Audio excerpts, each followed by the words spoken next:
Hello అండి అందరికీ.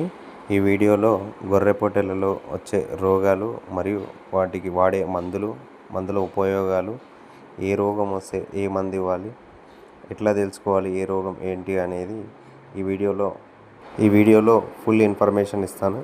ఎవరైతే గొర్రెపోటెలు పెంచుతున్నారో వాళ్ళకి ఈ వీడియో ఖచ్చితంగా యూస్ఫుల్గా ఉంటుంది. ఈ ఈ వ్యాధుల సీజనల్లో వచ్చే వ్యాధులపై మనకు అవగాహన లేకుండా గొర్రెపోటెలను పెంచితే చాలా లాస్ వచ్చే ప్రమాదం ఉంటుంది. కాబట్టి ఈ వీడియోని ఖచ్చితంగా లాస్ట్ వరకు చూడండి. యూస్ఫుల్ అనిపిస్తే సబ్స్క్రైబ్ చేయండి ఛానల్ని. ఈ గొర్రెపోటెల పెంపకంలో మనకి చాలా ప్రమాదకరమైన రోగం వచ్చేసి పారుడు రోగం. దీన్నే పీపీఆర్ అని కూడా అంటారు. ఇందులో లక్షణాలు వచ్చేసి మనకి ఎక్కువగా ఫీవర్ ఉంటుంది, ఓవర్గా జొల్లు గారుతుంది, గొర్రెపోటెలు నీరసంగా అయిపోతుంది, శ్వాస తీసుకోవడంలో ఇబ్బంది పడుతుంది, హెవీగా లూజ్ మోషన్ కూడా ఉంటుంది. సో ఈ లక్షణాలు ఉన్నాయంటే మనం ఎంబడే ఐడెంటిఫై చేయాలి అది పారుడు రోగం, పీపీఆర్ అని. సో దాన్ని అప్పుడు వెంటనే మిగతా వాటి నుంచి దూరంగా ఐసోలేట్ చేయాలి. ఎందుకంటే ఈ పారుడు రోగం మనకి ఒకదాని నుంచి ఒకదానికి అంటుకొని టోటల్ స్ప్రెడ్ అవుతుంది. ఎన్ని ఉన్నాయో వాటికి మొత్తం వచ్చే అవకాశం ఉంటుంది. కాబట్టి వీలైనంత తొందరగా వచ్చిన దాన్ని ఐసోలేట్ చేయాలి. ఐసోలేట్ చేసిన తర్వాత దానికి ట్రీట్మెంట్ వచ్చేసి ఎక్కువగా ఫీవర్ ఉంటుంది కాబట్టి ఫీవర్కి మనం ఇచ్చే ఇంజెక్షన్ మెల్నెక్స్ ప్లస్ ఇది సరిపోతుంది. మెల్నెక్స్ ప్లస్ చాలా బాగా వర్క్ చేస్తుంది జ్వరానికి, అలాగే ఒళ్ళు నొప్పులకి. జొల్లు కాడుతుంటుంది కాబట్టి జొల్లుకి మనం ఇచ్చే ఇంజెక్షన్ అవైల్ ఇది చాలా బాగా పనిచేస్తుంది. శ్వాస తీసుకోవడంలో ఇబ్బంది ఉంటాయి కాబట్టి దానికోసం మనం ఒక యాంటీబయాటిక్ సెఫ్ట్రాక్సిన్ యూజ్ చేయాలి. సెఫ్ట్రాక్సిన్ కూడా చాలా బాగా పనిచేస్తుంది. అలాగే హెవీ మోషన్ ఉంటుంది కాబట్టి మోషన్ కోసం బయోట్రిమ్ ఇంజెక్షన్ వాడాలి. బయోట్రిమ్లో మనకు వచ్చేసి సల్ఫామిథాక్సజోల్ ఇంకా ట్రైమెథోప్రైమ్ ఈ కాంబినేషన్ ఉంటుంది డ్రగ్. ఇది చాలా బాగా వర్క్ చేస్తుంది మోషన్కి. సో ఇవన్నీ ఈ డ్రగ్స్ అన్నీ ఒక 3 days కంటిన్యూస్గా వాడినట్లయితే దాన్ని పీపీఆర్ నుంచి మనము బయటపడవచ్చు. సో పీపీఆర్ నుంచి బయటపడాలంటే ఇందాక చెప్పినట్టుగా వచ్చిన దాన్ని ఐసోలేట్ చేసి ఈ మందులు వాడితే సరిపోతుంది. నెక్స్ట్ వచ్చేసి మనకి న్యూమోనియా, బ్లూటంగ్. ఇందులో లక్షణాలు వచ్చేసి జొల్లు గారడం, మోతిపుండ్లు, మోతివాపు. సో నాలుక నీలిరంగులోకి పోయి నీళ్ళంగా మారిపోయి అది మేత మేయడానికి ఇబ్బందికరంగా మారుతుంది. జొల్లు ఓవర్గా గారుతుంది కాబట్టి జొల్లు కోసం అని చెప్పి అవలిన్ ఒకటి ఇంజెక్షన్ వాడాలి. ఇంకా యాంటీబయాటిక్ సెఫ్ట్రాక్సిన్ కానీ ఎండ్రోఫ్లాక్సిన్ ఈ రెండిట్లో ఏది వాడినా సరే మనకి బెటర్ రిజల్ట్ ఉంటుంది.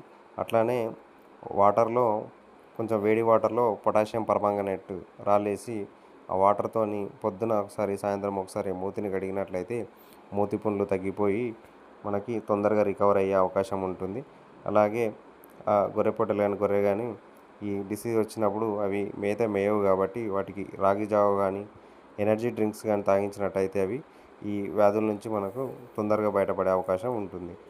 నెక్స్ట్ వచ్చేసి మోషన్ సిక్నెస్. ఈ మోషన్ సిక్నెస్లో ఇది అంటువ్యాధి కాదు, కాకపోతే ఈ మోషన్ సిక్నెస్ ఓవర్ కావడం వల్ల మనకి వీక్నెస్ అనేది కనబడుతుంది. సో వీటి నుంచి బయటపడాలంటే ఓవర్గా మోషన్ సిక్నెస్ ఉన్నప్పుడు ఇంజెక్షన్ ఇచ్చుకోవాలి. బయోట్రిమ్ ఇంజెక్షన్. ఇందులో మనకి కాంబినేషన్ వచ్చేసి సల్ఫామిథాక్సజోల్, ట్రైమెథోప్రైమ్ ఉంటుంది. అట్లనే టాబ్లెట్ ఫామ్లో వచ్చేసి సల్ఫాడిన్ కానీ, లోపిరమైడ్ కానీ, నార్ఫ్లాక్సిన్ టినిడాజోల్ ఇవి మనకి టాబ్లెట్ ఫామ్లో అందుబాటులో ఉంటాయి. అట్లా కాకుండా టాబ్లెట్ కూడా వేయలేని పరిస్థితి, ఇంజెక్షన్ ఇవ్వలేకుండా ఉంటే లిక్విడ్ దొరుకుతుంది ఓరల్గా. లిక్విడ్ వచ్చేసి ఎంటిజోల్ కానీ, సల్ఫామిథాక్సజోల్, ట్రైమెథోప్రైమ్ ఇది కూడా ఓరల్లో అవైలబుల్ ఉంటుంది. వీటిలో ఏది వాడినా మనకి డయేరియా నుంచి కాపాడుకోవచ్చు. అట్లానే డయేరియా ఉన్నప్పుడు కొంచెం రాగి జావ తాగిస్తే కూడా అవి మనకి రాగి జావ కానీ ఎనర్జీ డ్రింక్స్ తాగిస్తే తొందరగా కోలుకుంటాయి. వీక్నెస్కి పోకుండా మనము కాపాడుకోవచ్చు. నెక్స్ట్ వచ్చేసి చిటిక రోగం. చిటిక రోగం అని ఎందుకంటామంటే చిటికలో ఎగిరిపడి చనిపోతూ ఉంటాయి. వీటి ఏంటంటే రీజను డీవార్మింగ్ కరెక్ట్గా చేయకపోవడం, వాతావరణం చేంజెస్ అంటే ఎండాకాలం నుంచి వానాకాలం రావడం. అట్లా ఈ ఎండాకాలంలో ఉన్న గడ్డి ఏదైతే దానిపైన వర్షం పడడం వల్ల ఆ గడ్డి మేసినప్పుడు అవి డీవార్మింగ్ సరిగ్గా చేయని వాటికి ఈ చిటిక రోగం అనేది వస్తుంది. ఈ చిటిక రోగంలో మనకి డీవార్మింగ్ కంపల్సరీగా చేసుకోవాలి. డీవార్మింగ్ చేసిన తర్వాత ఒక 3 రోజులు లివర్ టానిక్ తాగించినట్టయితే ఈ చిటిక రోగం నుంచి కాపాడుకోవచ్చు. అలాగే డీవార్మింగ్ చేయని వాటికి వాతావరణం చేంజ్ అయినప్పుడు వానలో తడిసిన గడ్డి మేయకుండా జాగ్రత్తలు తీసుకుంటే ఈ చిటిక రోగం నుంచి మనం కాపాడుకోవచ్చు. అలాగే ఎవరైతే గొర్రె పొట్టేళ్ళని కొనుక్కుంటున్నారో వాళ్ళు ముందుగానే అడగాలి, డీవార్మింగ్ ఎప్పుడు చేసినారు, ఎన్ని నెలలు అవుతుంది చేసి అని. డీవార్మింగ్ మనకి 2 నుంచి 3 నెలలలోపు కంపల్సరీగా డీవార్మింగ్ చేసుకోవాల్సి ఉంటుంది. సో నెక్స్ట్ వచ్చేసి సాధారణంగా దెబ్బలు తగిలి అవి పుండ్లుగా మారిపోయి ఆ పుండ్లలో మనకి పురుగులు పడడం జరుగుతుంది. సో వీటి కోసం మనము దెబ్బలు తగిలినప్పుడు మెల్నెక్స్ ప్లస్ ఇంజెక్షన్ ఇవ్వాల్సి ఉంటుంది జ్వరానికి. అలాగే యాంటీబయాటిక్ సెప్ట్రాక్సిన్ కానీ ఎండ్రోఫ్లాక్సిన్ కానీ ఇవ్వాల్సి ఉంటుంది. ఆయింట్మెంట్ వచ్చేసి హ్యామాక్స్ ఆయింట్మెంట్, ఇది చాలా బాగా వర్క్ చేస్తుంది. అలాగే దెబ్బ చాలా ఎక్కువగా ఉన్నప్పుడు మనము ఈ ఇంజెక్షన్లతో పాటు టాబ్లెట్, టిష్యూ టాబ్లెట్ ఇస్తే చాలా బాగా తొందరగా రికవర్ ఉంటుంది. అలాగే మనకి కొన్ని స్ప్రేలు కూడా అవైలబుల్ ఉన్నాయి దెబ్బలకి. టాప్ క్యూర్ కానీ డీమాక్స్ స్ప్రే కానీ ఇవి కొట్టినట్టయితే మనకు తొందరగా రికవర్ అవుతాయి. చాలామంది ఓన్గా ఇంజెక్షన్స్ తీసుకుంటారు యూట్యూబ్లో అలా వీడియోలు చూసి. కానీ ఇంజెక్షన్స్ ఎలా వాడాలి, ఎంత మోతాదులో వాడాలి, దాన్ని కండకి ఇవ్వాలా నరానికి ఇవ్వాలా అనేది చాలామందికి తెలియదు. కండకి ఇవ్వాల్సింది నరానికి, నరానికి ఇవ్వాల్సింది కండకి ఇస్తూ ఉంటారు. సో ఇట్లా ఆ ఇంజెక్షన్ పనిచేయకపోవడమే కాకుండా పైనంగా వేరే ప్రాబ్లమ్స్ కూడా వచ్చే అవకాశం ఉంటుంది. కాబట్టి ఒకసారి ఆ మెడికల్ షాప్ పర్సన్ని అడిగినట్లయితే ఇంజెక్షన్ మనకి కండకి ఇవ్వాలా నరానికి ఇవ్వాలా అనేది చెప్తాడు. అలాగే ఎంత పరిమాణంలో ఇవ్వాలి, ఏ పిల్లకి ఎంత ఇవ్వాలి, పెద్దవాటికి ఎంత ఇవ్వాలి అనేది కూడా ఆ డోసేజ్ కూడా మ్యాండేటరీగా తెలుసుకొని ఇవ్వాల్సి ఉంటుంది.